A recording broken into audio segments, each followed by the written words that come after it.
Well, welcome to part two of some CSEC physics revision with me, your host. That sounds so cool, the Chief Goon.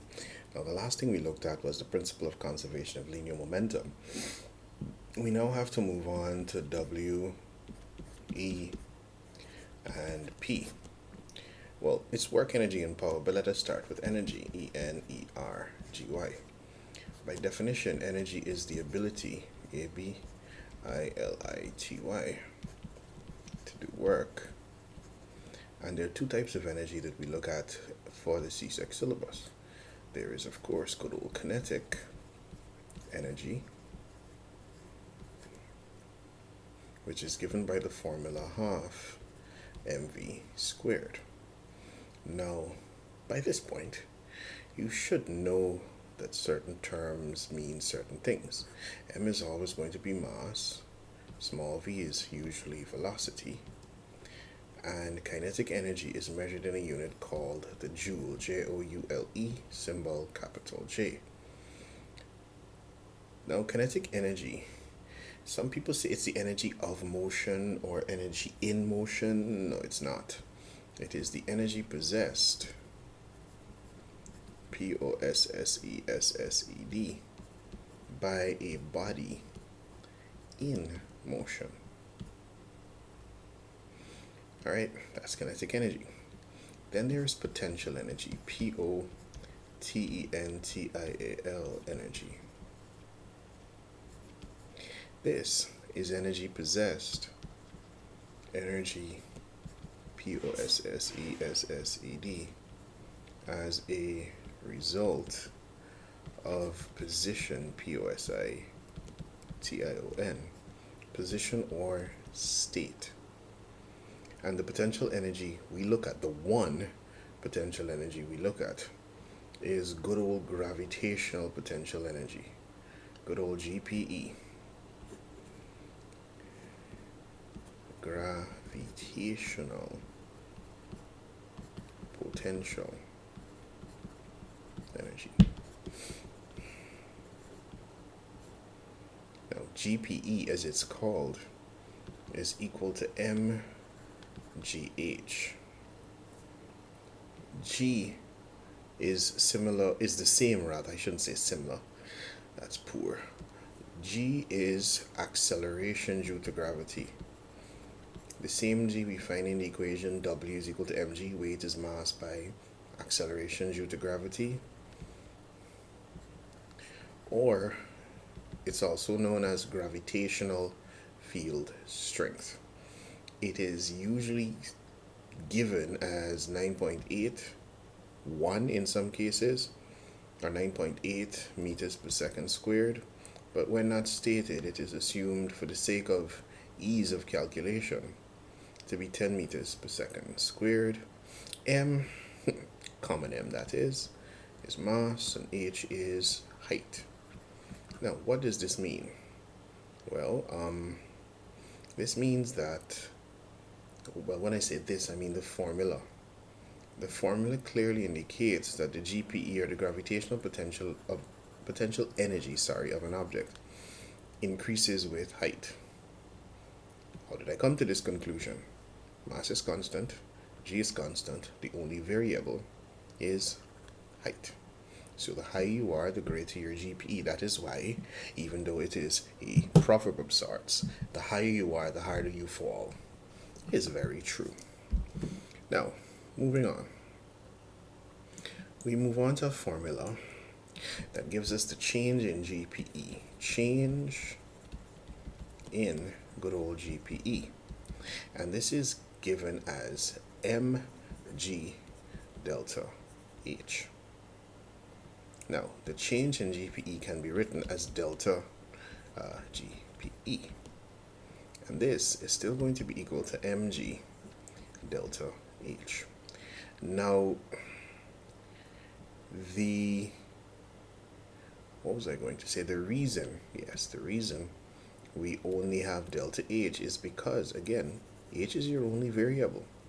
If you have an object, the only thing you can change about it, you're not splitting it, you're not gluing it or sticking it to a second object. The only thing you can change about the object is its height above ground. So if you change height above ground, you change GPE. And this leads us to our next little heading, which is the principle of conservation of energy. PRINCIPLE of conservation of energy. Now, GY, forgive my handwriting. And this says energy cannot be created or destroyed. It is converted from one form to another. Quick note on the principle of conservation of energy. You can have energy conversions, as they're called. For example, if you're using an electric stove, the stove takes electrical energy and converts it into heat. That is an energy conversion. A fan takes electrical energy, converts it into, well, you could call it mechanical energy, and the blades spin and you get breeze. Energy conversions are everywhere. For example, kicking a football, diving off a springboard or a platform. There are energy conversions in almost everything we do daily. And this is the end of work. Actually, no, this is just the end of energy. Moving on to work. Now, work is done.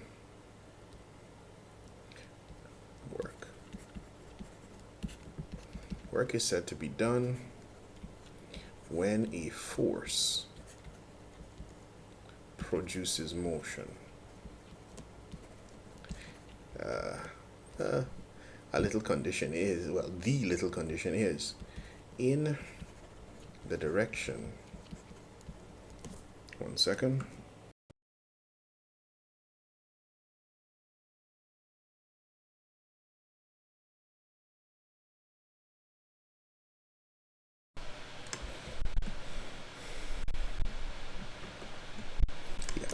Forgive me, in the direction of its application.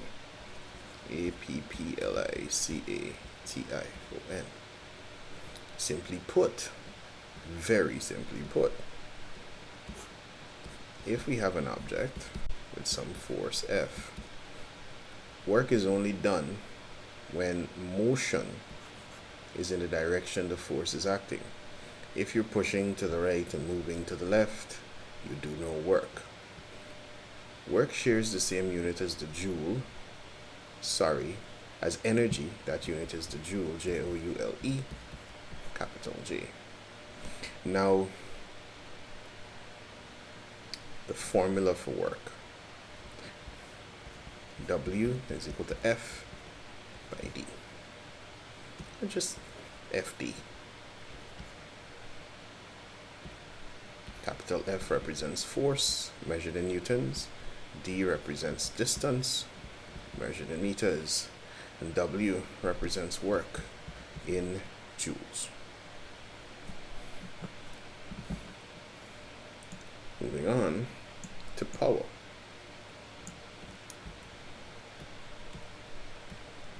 POWER. Power is simply defined as the rate at which work is done, or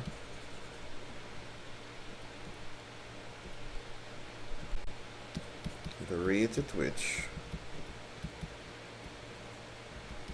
energy is used up.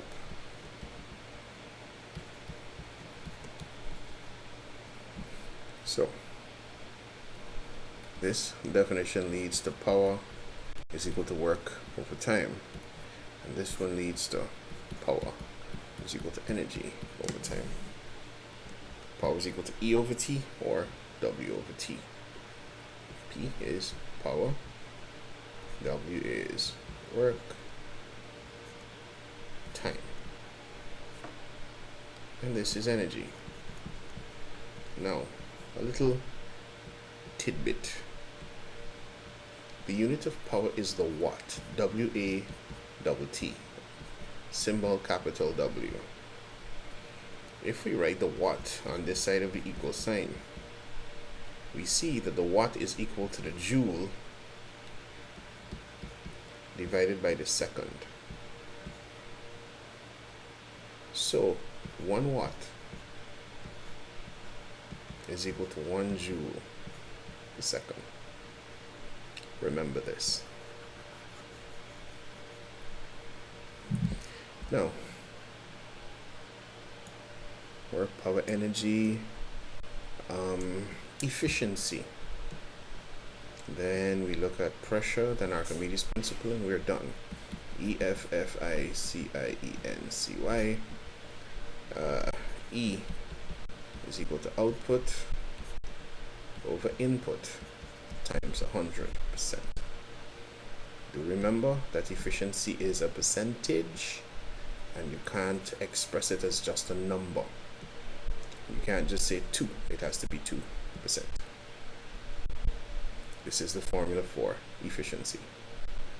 Very simple. Next thing is pressure. P-R-E-S-S-U-R-E. Well, there are 2 types of pressure. You have pressure in solids, and pressure is force divided by the area on which this force is applied. And then you have fluids, F-L-U-I-D-S. Now please note, fluids does include liquids and gases. Pressure is equal to rho GH. P is pressure. I don't need to tell you what capital F is. Capital A is area on which the force is applied. Rho, from the beginning of mechanics, means density of the fluid, that is. H is height. Now this is interesting. Let us assume this is the top of the fluid, and some point A is this distance below the fluid surface. Technically, you could say H is depth, but it's height above A, height of the column of fluid above A. That is your H. And G, well, is acceleration due to gravity. And this is pressure. Now, pressure is measured in a unit named after a Frenchman, the Pascal. And the symbol for the Pascal is capital P, comma A. Now, pressure, or rather the Pascal, is actually 1 Newton per meter squared. Again, if you look at the units, the unit of force is the Newton, the unit of area is the meter squared. 1 Newton per meter squared. Do remember this. And finally, we have to look at Archimedes' principle.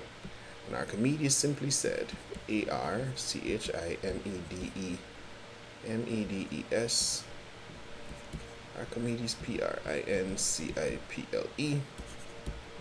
He said, any body or object which is totally, the word he used was wholly, not H-O-L-Y, the other one, T-O-T-A-L-L-Y, or partially, P-A-R-T-I-A-L-L-Y, submerged in a fluid, F-L-U-I-D, experiences an U-P-T-H-R-U-S-T, an upthrust, which is equal to the weight of fluid displaced. This is Archimedes' principle. Now it's very straightforward. Let's assume this is water, just for the sake of example, and you put an object in that water. For this object to be in the water, it would have had to move water aside. It would have had to displace said water.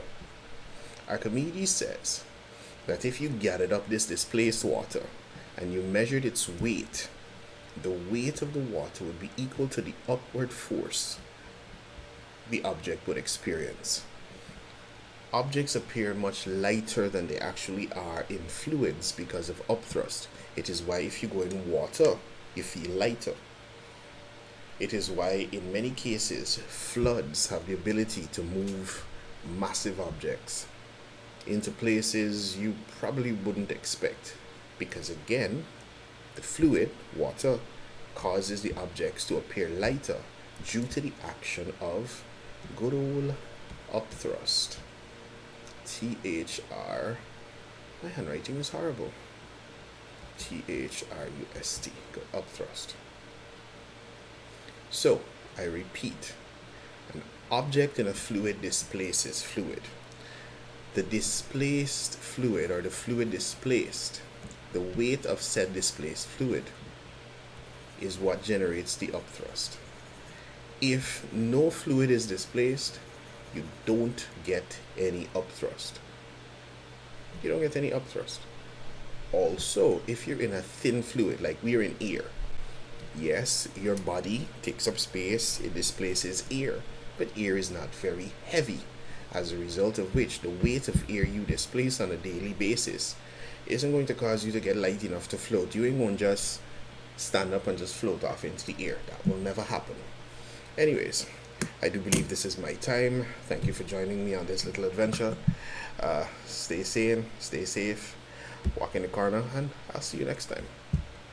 Peace.